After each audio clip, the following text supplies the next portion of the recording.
Avez-vous déjà allumé votre télé ou votre smartphone pour regarder les infos? Si oui, vous allez sans doute tomber sur une crise, une guerre, le terrorisme, le Covid, qui sont diffusés en boucle tous les jours. Aujourd'hui, je vais tenter de vous raconter une histoire pour inverser la tendance. Cette histoire, c'est celle des médias, d'une élection, d'un tsunami, mais c'est avant tout l'histoire de l'information qui tend vers le côté obscur. À présent, je vais vous révéler un secret qui n'en est pas un. Notre information est malade, mais pas de panique. Le diagnostic est posé et nous pouvons la changer. On passe à la démonstration. Nous vivons dans un monde de dualité. Le noir et le blanc, le chaud et le froid, l'obscurité, la lumière, l'ignorance, la connaissance, l'amour et la peur.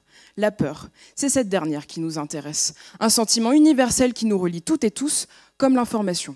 Tout au long de notre vie, nous avons peur, ce qui est plus ou moins normal. Enfin, ça dépend en fait, car trop de peur pourrait nous faire basculer vers le côté obscur de la force.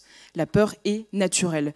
Lorsque nous sommes en danger, par exemple, ou dans l'appréhension d'une situation, à ce stade, elle est même un réflexe, plus qu'une émotion, et surtout, elle est un indicateur que quelque chose ne tourne pas rond.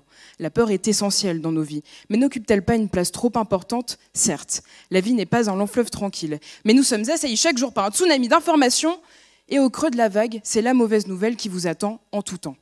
Dans le cadre de ma recherche, j'étudie ce tsunami informationnel à travers le monde des médias et des dernières élections présidentielles américaines. La question que je me pose est très simple. Est-ce que la peur domine les informations relayées en période électorale?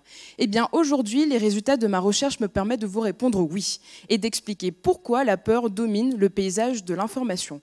Pour ce faire, j'analyse scrupuleusement la couverture médiatique ainsi que les rapports qu'ont les médias à notre société grâce à la sociologie. La sociologie révèle ce qui est caché. Elle permet de dévoiler les choses, elle me permet aussi de lire entre les lignes et de dévoiler les contextes qui produisent cette information négative dont je vous parle.